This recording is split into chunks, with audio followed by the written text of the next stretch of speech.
আমাকে মতন দুঃখ হইল না, তোমাকে শান্তি দিক আল্লাহ বানাইছে। 88 সাল থেকে এই পর্যন্ত পরের বাসায় কাজ করতেছে। হ্যাঁ, লং টাইম ধরে আমার চাচি পরের বাসায় কাজ করতেছে। পৃথিবীতে কেউ নাই, এই যে ঈদের দিন। হ্যাঁ হ্যাঁ, আসসালামু আলাইকুম।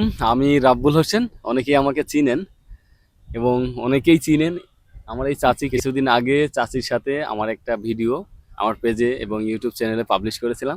তো হঠাৎ আজকে চাচির সাথে আবার দেখা, চাচির সাথে জাস্ট আজকে কিছু কথা বলবো।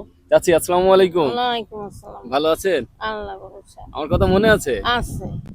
তো কোথায় যাচ্ছিলেন আজকে? আবার হঠাৎ দেখা হয়ে গেল যে। আমার কাজে যাচ্ছে আব্বা। কাজে যাচ্ছেন? হ্যাঁ, ও, খাওয়া দাওয়া হয়েছে দুপুরে? হ্যাঁ, কি খাইছেন?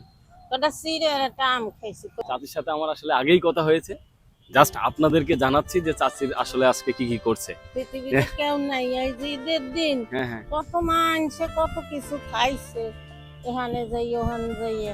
আমার এইরকম কপাল, আমি কেউ বাসায় যাই একটু তো গোসো আনি নেই, আর কেউ বাসায় যাইও নেই, যাকে কাজ করি তারা যায় ঈদের দিন দেখে।